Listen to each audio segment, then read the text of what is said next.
नमस्कार, राज्यसभा टेलीविजन के कार्यक्रम मीडिया मंथन में आपका स्वागत है। मैं हूं उर्मिलेश। आज मीडिया मंथन के इस एपिसोड में हम बात करेंगे टेलीविजन चैनलों में जो विज्ञापन आता है उसकी समय सीमा कितनी हो, कितने देर तक विज्ञापन दिखाए जाएं, 1 घंटे में कितने मिनट विज्ञापन चलें। इस विषय पर बातचीत करने के लिए हमारे साथ मौजूद हैं 4 खास मेहमान। हमारे साथ हैं वरिष्ठ टीवी पत्रकार मुकेश कुमार, हमारे साथ हैं Indian institute of mass communication के अध्यापक भूपेंद्र सिंह, हमारे साथ हैं बीए के जनरल सेक्रेटरी और वरिष्ठ टीवी पत्रकार एनके सिंह, और साथ में नीना व्यास, वरिष्ठ पत्रकार। इन चारों मेहमानों से इस विषय पर हम चर्चा शुरू करेंगे, लेकिन चर्चा शुरू हो इसके पहले आइए देखते हैं इस विषय से जुड़ी एक छोटी सी चित्रकथा। Telecom regulatory authority of India TRAI ने टीवी चैनलों को हिदायत दी है कि वो घंटे में 12 मिनट से ज्यादा विज्ञापन ना दिखाएं। इनमें से 10 मिनट व्यावसायिक विज्ञापन और 2 मिनट चैनल के अपने प्रमोशनल विज्ञापन के लिए समय सीमा तय की गई है। ट्राई के इस कदम से नाखुश होकर इंडियन ब्रॉडकास्टिंग फाउंडेशन (IBF) और न्यूज ब्रॉडकास्टिंग एसोसिएशन (NBA) ने सूचना प्रसारण मंत्रालय के सामने अपील की है। इन संगठनों का मानना है कि चूंकि इस समय चैनलों की आमदनी का लगभग 90% हिस्सा विज्ञापन से ही आता है, इसीलिए इस पर लगाम कसना उचित नहीं।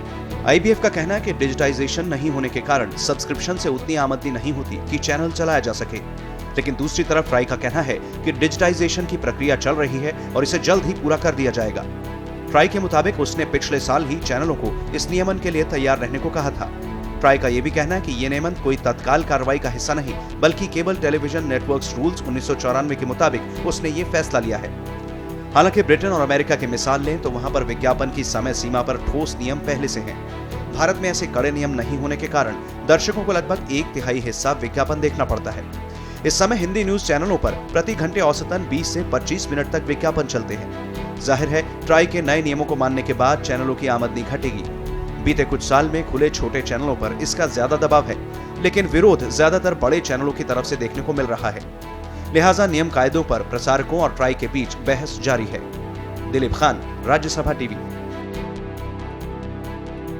बातचीत की शुरुआत मुकेश हम आपसे करते हैं। आपको सारी पृष्ठभूमि मालूम है, आप टीवी से लंबे समय से जुड़े हैं। क्या आपको लगता है इस प्रोग्राम इस जो प्रावधान है, इस प्रावधान को अगर लागू किया जा रहा है या लागू करने की मंशा जाहिर की जा रही है, तो जिस तरह का विरोध सामने आया है यह कितना जायज़ है? इसके पीछे जो राजस्व का एक मामला है, उनके बिजनेस मॉडल का मामला है, वो कितना बड़ा फैक्टर है? देखिए, जो टेलीविज़न इंडस्ट्री है उसकी चिंताएं अपनी जगह दुरुस्त हो सकती हैं, लेकिन मामला ये है कि दर्शकों के हित की चिंता कौन करेगा। एक संतुलन होना चाहिए जो दर्शक के लिए सामग्री पेश की जाती है उसमें, और जो विज्ञापन का हिस्सा है उसमें। इसके लिए बहुत पहले नियम तय कर दिया गया था 1994 में ही कि जो 20% से ज़्यादा नहीं होना चाहिए विज्ञापन, यानी 12 मिनट से ज़्यादा 1 घंटे में नहीं होना चाहिए। उसका कोई पालन नहीं कर रहा था। पिछले 2 साल से इस पर बातचीत हो रही है, चर्चा चल रही है। साल भर पहले एक रेगुलेशन आया जिसका विरोध किया गया। ट्राई ने उसको दुरुस्त करके अब एक नियमन के तौर पर लागू करने की कोशिश की है। हो सकता है इंडस्ट्री की चिंताएं दुरुस्त हों कि कुछ ऐसे चैनल हैं, ख़ासतौर से हिंदी में ऐसे बहुत सारे चैनल हैं जिनका बिजनेस मॉडल दोषी है। वो उसमें कुछ ऐसी खामियां हैं जो इस रूल नियमन के लागू होने से दिक्कत में पड़ सकती हैं। लेकिन सवाल उठता है कि दर्शक की चिंता कौन करेगा। दर्शक को अगर आधा 1 घंटे में 35 से 40 मिनट ऐड झेलने पड़े, या कई बार वो ज़्यादा भी हो जाते हैं, तो उनके हितों की चर्चा कौन करेगा? भूपेंद्र, एक वाकई बड़ा सवाल है कि दर्शक की चिंता कौन करे। अखबारों में तो कई बार लेटर टू एडिटर भी छप जाते हैं। दूसरे जो माध्यम हैं, सोशल साइट्स हैं, वहाँ भी लोग अपनी बात दर्ज करा सकते हैं। लेकिन टेलीविज़न, कई बार ऐसा लगता है कि टेलीविज़न बहुत डेमोक्रेटिक माध्यम है, बहुत जनतांत्रिक माध्यम है बहुत सारी चीज़ों के मामले में, लेकिन दर्ज कराने का अपनी बात एक दर्शक का, उसके पास कोई विधान नहीं है, कोई तंत्र नहीं है, कोई जरिया नहीं है। तो ऐसे में जो एक सवाल मुकेश उठा रहे हैं कि दर्शक को कौन देखे, दर्शक की चिंता कौन करे, आपकी क्या राय? जी, हुआ ये है कि जिस तरह से मीडिया ने हिंदुस्तान में काम करना शुरू किया, ख़ास तौर पे जो निजी मीडिया है, कॉर्पोरेट मीडिया ने, उसने लोगों को या दर्शकों को एक नागरिक की तरह से ट्रीट तो नहीं ही करता है, उसने उनको एक अच्छे कंज्यूमर की तरह से जो उसको सर्विस मिलनी चाहिए, तो कंज्यूमर के राइट्स भी उसको देने के लिए तैयार नहीं है। इसलिए अभी ये जो एड वाला मामला आ रहा है, इसमें जो मालिकों की सारी संस्थाएं हैं, ये लोग तरह तरह के आर्गुमेंट्स लेके बोल रहे हैं कि इनके लिए वो ठीक नहीं है, लेकिन ये बिल्कुल भी जो कंज्यूमर्स हैं, जो देश के नागरिक हैं, उनकी बिल्कुल भी इनको चिंता नहीं है। और जो भी मुद्दे ये उठा रहे हैं कि किन किन बेसिस पे ये विरोध करेंगे, उसमें एक फ्रीडम ऑफ स्पीच का मामला ये उठा रहे हैं। और फ्रीडम ऑफ स्पीच, किसकी फ्रीडम ऑफ स्पीच, तो ये सवाल उसमें जरूर आना चाहिए। और ट्राई ने कहीं भी फ्रीडम ऑफ स्पीच को इनके रोकने की बात उन्होंने कही नहीं है। उन्होंने तो कंटेंट की बात की ही नहीं है ऐड में। उन्होंने तो ये कहा है कि जो सर्विस है, अगर कोई दर्शक टेलीविजन देख रहा है तो उसको सर्विस जो मिलनी चाहिए, वो अगर पैसा चुका रहा है टेलीविजन देखने का, तो उसको जो सर्विस मिलनी चाहिए वो भी ये टेलीविजन चैनल्स उसको नहीं दे रहे हैं। तो ये सर्विस का मामला है, कंटेंट का मामला है नहीं है। और अगर कंटेंट के मामले की भी अगर हम बात करेंगे तो ऐड जो दिखाते हैं ये लोग, उनमें क्या दिखाते हैं, ये भी एक सवाल है। क्यों नहीं जो 1994 में जो केबल टेलीविजन नेटवर्क रूल्स जो आए हैं, उसमें प्रोग्राम्स के लिए और एडवर्टाइजिंग के लिए, दोनों के लिए उसमें सरकार ने रूल्स डिक्लेयर किए। उसमें यह है कि ये कंटेंट गलत नहीं दिखा सकते हैं, उसमें कंटेंट में बच्चों के खिलाफ नहीं दिखा सकते हैं, उसमें आप अंधविश्वास नहीं फैला सकते। सारे के सारे ऐड में, प्रोग्रामिंग में ये लोग सब करते रहे। एनके सिंह, भूपेन एक बड़ा सवाल उठा रहे हैं कि भाई 94 से आखिर कितनी रियायत चाहिए, जबकि जो ऑब्जेक्शंस उठाए जा रहे हैं, चाहे वो एनबीए की तरफ से उठाए गए हों या दूसरा जो आईबीएफ जो ऑर्गेनाइजेशन है, दोनों जो टीवी संचालक हैं, जो टीवी के मालिक हैं, जो मैनेजमेंट के लोग हैं, जो एक न्यूज जो चैनल्स हैं उनके और मनोरंजन चैनल हैं उनके, ये इसमें कई आर्गूमेंट इन्होंने दिया है। ट्राई के बारे में कह रहे हैं कि साहब उसको कोई अधिकार नहीं है। दूसरा आर्गुमेंट देते हैं कि जो हमारी आर्टिकल 19 है कॉन्स्टिट्यूशन की 1A और G दोनों के मामले को उठा रहे हैं। मेरा ये कहना है कि 94 से हमारा अधिनियम है, इसमें बिल्कुल साफ प्रावधान है। ट्राई इसको पहली बार नहीं कह रहा है, पिछले साल भी कहा था ट्राई ने। आखिर इतनी लंबी अवधि आपको रियायत के तौर पे मिली है, क्या दूसरे देश के जो दूसरे तबके हैं, क्या उनको इतना रिलैक्सेशन कभी मिला है? तब आपने चूंकि दूसरे देश का नाम ले लिया, इसलिए मुझे बहुत विस्तार से बताना पड़ेगा। लेकिन समय सीमा के अनुसार एक तो स्पष्ट है कि हम editors association, broadcast editors association के जनरल सेक्रेटरी हैं, इसलिए मालिकों का एडवर्टीजमेंट रेवेन्यू को लेके क्या हो रहा है, इसमें मेरा सीधा कोई रोल नहीं है। लेकिन एज ए जर्नलिस्ट हम ऑब्वियसली चाहेंगे कि न्यूज सबसे ज्यादा दिखाई जाए। नहीं, इससे बढ़िया बात क्या होगी? आप अपने बीए का भी स्टैंड पॉइंट रख सकते हैं। नहीं, बीए का इसमें नहीं है, क्योंकि वो मालिकों की चीज है। इसमें हम एडवर्टीजमेंट का रेट क्या होगा, सीईओ क्या करेगा, मुझे इससे क्या मतलब है। हमारा कंटेंट सही होना चाहिए, हम इस पे ही अपने को कन्फाइन करते हैं। लेकिन दूसरा पक्ष है, हाँ, मैं इस पे आ रहा हूं कि दूसरा ये है कि कंटेंट सबसे ज्यादा हो। हम न्यूज में है, न्यूज के डोमेन में है, तो कंटेंट मैक्सिमम हो। मैं तो चाहूंगा कि एडवर्टीजमेंट हो ही ना, जीरो एडवर्टीजमेंट हो, आप सब्सक्रिप्शन से पूरा रेवेन्यू ले आए, इससे बढ़िया क्या बात होगी। लेकिन आप जरा सा फैक्ट्स पे आ जाएं। ये जो 1994 का cable regulation act section 7 subsection 2 की बात आपने कही है, ये बना था यूरोपियन मॉडल पे। आपको हम कुछ फैक्ट्स बता दें, थोड़ा सा टाइम लगेगा। यूरोप में, अमेरिका में सब्सक्रिप्शन रेवेन्यू 70% होता है, एड रेवेन्यू 30% होता है। भारत में एडवर्टीजमेंट 90% है, सब्सक्रिप्शन 10% है। आप समझ सकते हैं कितना लॉपसाइडेड है। वजह क्या है? वजह पे भी मैं आ जाता हूं। वजह यह है कि आपने डिजिटलाइजेशन अभी तक नहीं किया था, लिहाजा ब्लैकमेल हो रहे थे। कैरिज फी के रूप में हर इंडस्ट्री, हर चैनल 50% तक अपना दे रहा था, जो कि मुकेश को भी मालूम है, मेरे ख्याल से भूपेन जी को भी मालूम है, नीना जी को भी मालूम होगा कि सब्सक्रिप्शन रेवेन्यू में ब्लैकमेल हो रही थी इंडस्ट्री। तो मालिकों का जो कहना है, ऐसा नहीं कि वो एवर्स हैं इससे, वो सिर्फ ये कह रहे हैं कि इसको फेज्ड मैनर में करें ताकि हम अपने एड रेवेन्यू को रीस्ट्रक्चर कर सकें। नहीं, लेकिन नीना, जहां तक समस्या है, यूरोप अमेरिका का जो मॉडल है और भारत का मॉडल, दोनों में फ़र्क है। इनके सिंह इसको कह रहे हैं और बात सही है कि क्योंकि उनका जो रेवेन्यू आता है काफ़ी हद तक सब्सक्रिप्शन से आता है। लेकिन अपने देश में भी जो डिजिटाइजेशन की प्रक्रिया है, वो आमतौर पे माना जा रहा है कि लगभग 2 साल 2.5 साल में पूरी हो जाएगी पूरे देश में। कई राज्यों में अभी लगभग कंप्लीट हो रही है।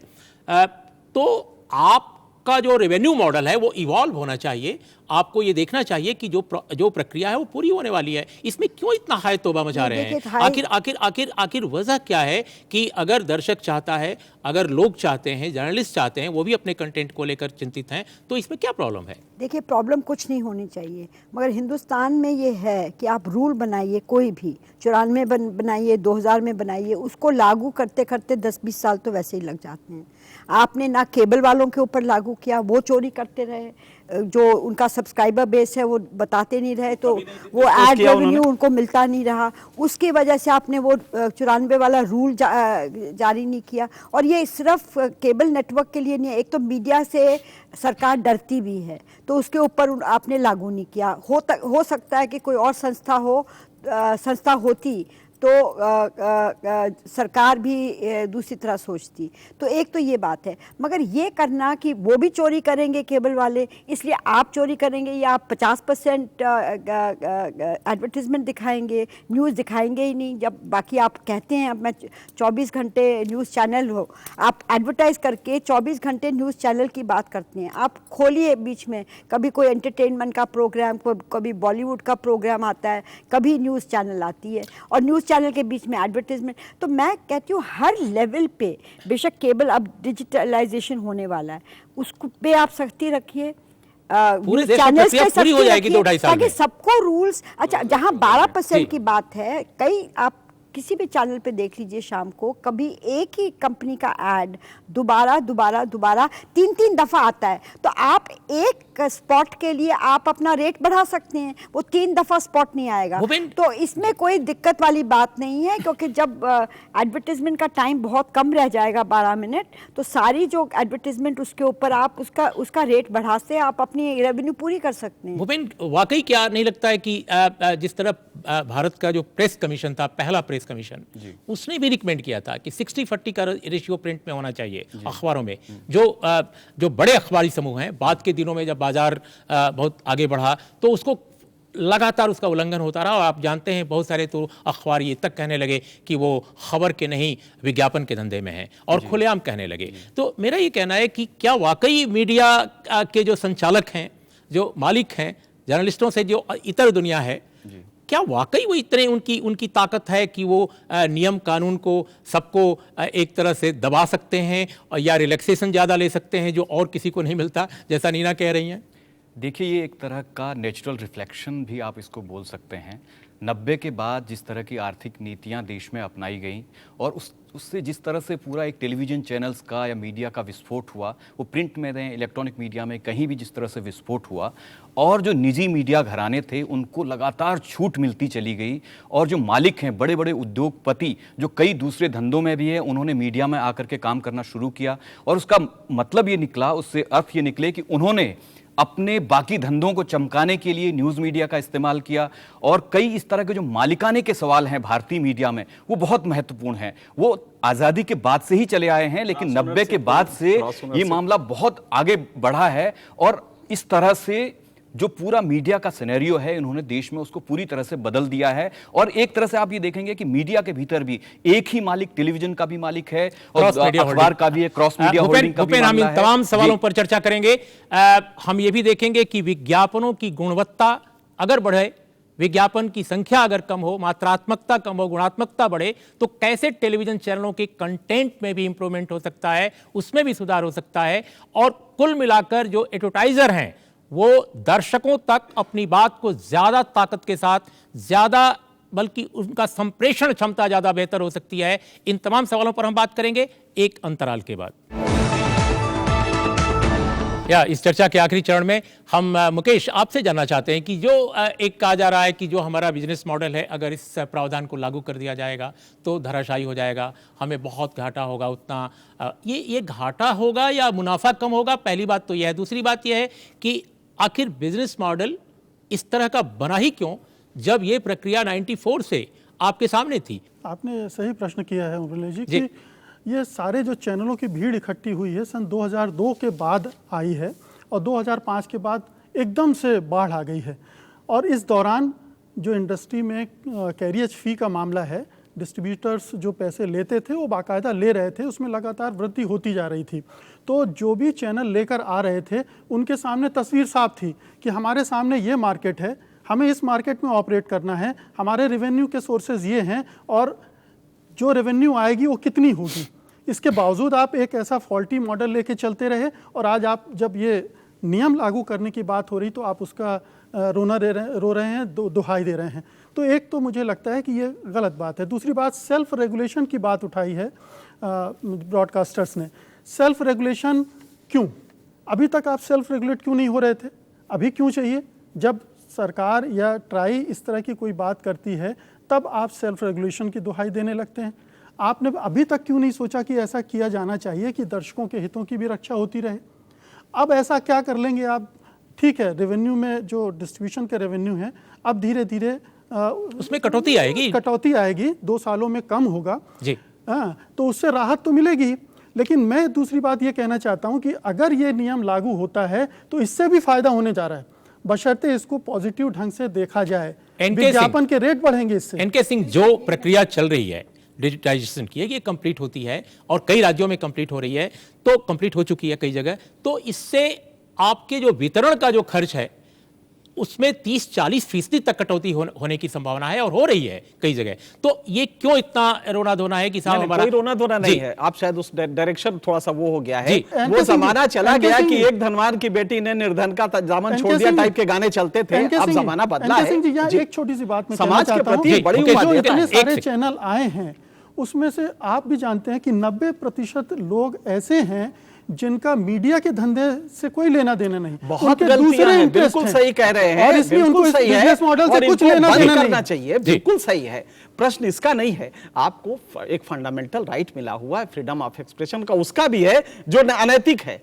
करेंगे क्या आप? लेकिन उसको आप रोक सकते हैं। फैलाने का नहीं है। ना, अनैतिकता फैलाने का नहीं है, उसके लिए लॉज हैं। उसके लिए आपके पास 36 लॉज बोल रहा हूं। 1994 से लेके सरकार ने एक नियम बनाया और जितने भी टेलीविजन चैनल्स हैं अगर उन्होंने उस नियम की अवहेलना की तो एक तरह से उन्होंने एक अपराध कमिट किया है। अब आप जरा सा गौर कीजिए, इसके अलावा भी जो प्राइवेट मीडिया है वो लगातार अगर आप देखेंगे तो तरह तरह के अपराधों में इस तरह से शामिल होता गया है हाल के दौर में। इसके लिए 36 कानून है, 3 दर्जन कानून है, आप उनको पकड़ के बंद कर दीजिए। जी, लेकिन आप डंडा लेके मालिक है तो गलत, कानून ने भी अपना काम नहीं किया तो गलत। लेकिन हम ये भी है, देखिए हम एक्सट्रीम पोजीशन वाले, इसको ऑब्जेक्टिवली देखा जाना चाहिए। मॉडल को समझ लीजिए। नहीं, पहले हम बता दें, जब 94 में ये कानून आया था तो सब कुछ नया था, मीडिया बहुत कम थी और उस समय आपने अचानक यूरोप से देखा कि यूरोप में 12 का है, 20% का है, 1 घंटे में 12। आपने भी पर क्लॉक आवर के हिसाब से ले लिया।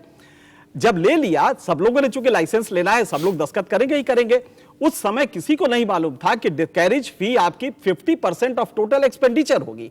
आज वो चीज बनने लगी है। अब जब बनने लगी है तो नेचुरली रीमॉडल करने की जरूरत है। बिल्कुल गलत हो रहा है, 12 मिनट ही होना चाहिए और 12 मिनट तैयार है इंडस्ट्री। सिर्फ ये कह रही है कि भाई जो कंडीशंस है, जैसे कि आपका डिस्ट्रीब्यूशन कॉस्ट है और वो कम हो रहा है, 30% चलाया जा रहा है। आज भी बदलाव नहीं आया है। नहीं, वो जैसे कंटेंट की बात अगर करें, बात हुई है, ये देखिए इस बॉडी से बात हुई है, वो लोग तैयार हैं, कह रहे हैं कि हमें सिर्फ 2 साल चाहिए ताकि हम इसको रेवेन्यू को रेस कर सके और सरवाइव कर सके। देखिए, इंडस्ट्री सरवाइव नहीं कर, और छोटी इंडस्ट्री जिसकी बात ये लोग कर रहे हैं, बिल्कुल सही है कि बहुत गंदगी है वहां, बड़ों में भी है, लेकिन बड़ों का तरीका दूसरा है। हम सिर्फ ये कह रहे हैं कि इसको आप 12 मिनट करना है तो इंडस्ट्री तैयार है। सिर्फ सब्सक्रिप्शन रेवेन्यू उसको अगर मिलने लगे, which is 70% in western countries, अगर 70% सब्सक्रिप्शन रेवेन्यू आने लगे एफटीए के थ्रू, तो वो तैयार है, मीडिया तैयार है, इंडस्ट्रीज तैयार है। इसको एक चीज इसी से ये जो कह रहे हैं इससे जुड़ी चीज है कि क्या आपको नहीं लगता कि अगर टेलीविजन चैनल्स मनोरंजन के हों या न्यूज के हों, वो वाकई इसका तहे दिल से स्वागत करें, इसको लागू करें, ट्राई के इस रिकमेंडेशन को, इस डायरेक्टिव को, तो जो विज्ञापनों की दर है वो बढ़ा सकते हैं। बिल्कुल बढ़ाने के साथ देखिए जी दर्शकों तक वो ज्यादा शिद्दत के साथ पहुंचेंगे, कंटेंट में सुधार करेंगे। आखिर क्यों नहीं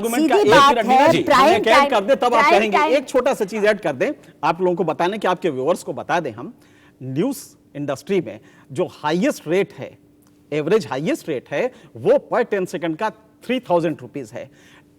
यही अगर इंटरटेनमेंट पे चले जाइए तो 10 सेकंड का 1 लाख तक रेट है। आप समझ रहे हैं गैप? 30 टाइम्स का गैप है, इसको ब्रिज कैसे करें? नहीं नीना, ये भी तो हो सकता है कि एक डिस्कशन के जरिए एक बात ये भी इवॉल्व की जा सकती है कि क्या मनोरंजन चैनलों और न्यूज चैनलों के बीच दरों में जो फर्क है उसको भी भरा जाए तमाम चीजों के अलावा। वो तो फिर advertisement के ऊपर होगा ना। जी नीना को कहने दिया जाए। 1:9 का गैप है। जी, आज नीना। व्यूअर देख नहीं रहा है। देखिए, Please, जो please. सास बहू सीरियल में एडवर्टाइज करने वाला होगा वो न्यूज़ चैनल पे नहीं करेगा, वो अलग बात है, वो कहाँ एडवर्टाइजमेंट अपना करना चाहता है। मगर मैं ये कह रही हूँ न्यूज़ चैनल्स की हम आप बात कर रहे हैं, उसमें अगर आप 12 पहले 20 मिनट अगर अवेलेबल थे हर घंटे में, अब अगर 12 मिनट है तो आपकी स्पेस की कमी होगी, तो आपका पर सेकंड रेट वैसे ही बढ़ जाएगा। जो कोई भी जो आम कोई बिस्किट है, कोई सॉफ्ट ड्रिंक है, ये सारे एडवर्टाइजमेंट, या नई गाड़ी आपकी आई है तो उन्होंने तो करना ही करना है एडवर्टाइजमेंट।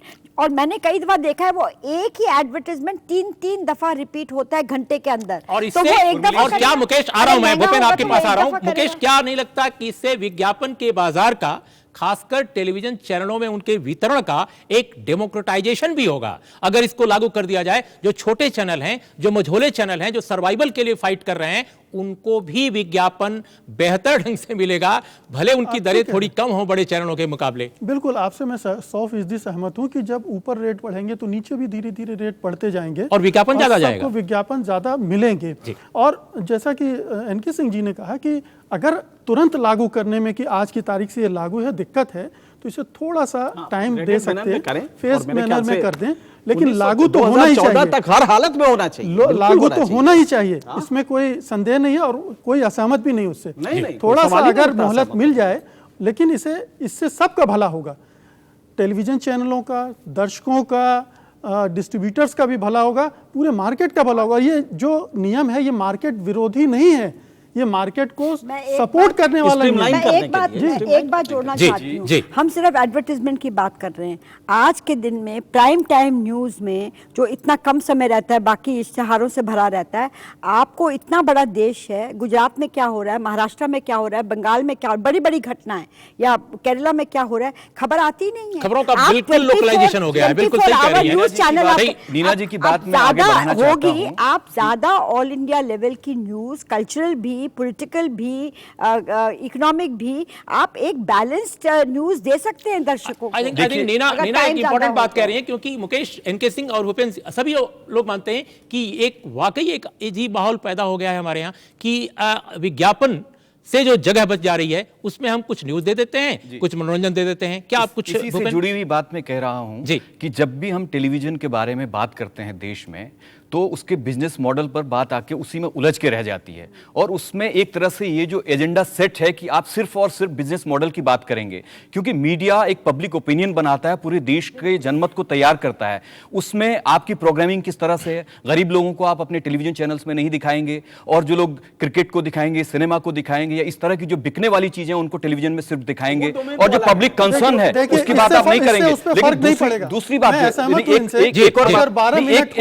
एक बात मैं कंप्लीट कर लूं, अपनी बात कंप्लीट कर लें, एक बात मैं कंप्लीट कर लूं। जी जल्दी दूसरी बात मैं सीधे सीधे उसको जोड़ रहा हूं कि जो विज्ञापनों की हम बात कर रहे हैं, और विज्ञापनों में क्योंकि बिजनेस मॉडल से भी जुड़ा हुआ है, विज्ञापनों में जो कंटेंट हम दिखा रहे हैं उसमें आप ये सीधे सीधे देखिए कि रंग भेद इस देश में खराब है, उसको हम गलत मानते हैं, लेकिन गोरेपन की क्रीम यहां पर बिकती है, फेयर एंड लवली की बात आप करने लगते हैं, या इस तरह की डियो लगाएंगे, मोटरसाइकिल चलाएंगे, बाइक चलाएंगे तो लड़कियां आपकी तरफ खींची चली आएंगे, बच्चों को आप इस्तेमाल कर रहे हैं अपनी एडवर्टाइजिंग के लिए, तो ये तरह से पूरी तरह से कर रहे हैं, बात सही है। और इसके खिलाफ भी जब आप बात करें बिजनेस मॉडल की, तो कंटेंट की बात भी उसमें शामिल होनी चाहिए। हमारे पास भूपेन एनके सिंह नीना, हमारे पास बिल्कुल वक्त खत्म हो चला है। मैं एक एक लाइन भूपेन हम बिल्कुल एक एक लाइन में सबसे टिप्पणी लेंगे, बिल्कुल समय खत्म हो चला है। मुकेश, आप कुछ कहना चाहते थे, बिल्कुल एक लाइन में अपनी बात कहें, कंक्लूड करें। नहीं, मैं ये कह रहा हूं कि ये सबके हित में है। ये इंडस्ट्री की कुछ मजबूरियों को ध्यान में रखकर अगर कोई मोहलत देने की बात है तो देनी चाहिए, लेकिन इस नियम को लागू होना चाहिए। दूसरी बात मैं जो कहना चाह रहा था वो ये कि इससे कंटेंट पे कोई गुणात्मक बदलाव आ जाएगा, इसकी उम्मीद करना भी गलत होगा, क्योंकि जो कंटेंट है वो दूसरे मानदंडों पे बन रहा है। आप कुछ कह रहे थे इनके? हाँ, कंटेंट तो दूसरे कारण है बदलने के। कंटेंट जो न्यूज़ कंटेंट है उसको बदलने के लिए हमें सारे एडिटर्स को, सारे जर्नलिस्टों को एक नई वो देनी पड़ेगी। कंटेंट हमारे यहाँ इंप्रूव कर रहा है। लेकिन जहां तक एडवर्टाइजमेंट लेकिन कंटेंट नीना, है वो क्या बहुत आपको नहीं लगता कि विज्ञापनों की जो भरमार है, जो आंधी मैं है, एक बात- उसमें अगर कमी आती है, कटौती होती है और बेहतर विज्ञापन अगर आते हैं तो उससे जो कंटेंट है, ओरिजिनल कंटेंट जो चैनल का, क्या उसमें सुधार की गुंजाइश नहीं बनेगी? ये बिल्कुल सुधार की टाइम संक्षेप तो में। रहेगा, आपको दो खबर की जगह आप 4 खबर दे सकते हैं। मगर मैं ये भी कहना चाहूंगी, जैसे प्रिंट मीडिया 40-60 का जो बड़े बड़े अखबार रखते हैं, अगर कल को वो इश्तेहार से भर दें और कोई खबरें उसमें ना हो तो हम वो अखबार खरीदेंगे क्या?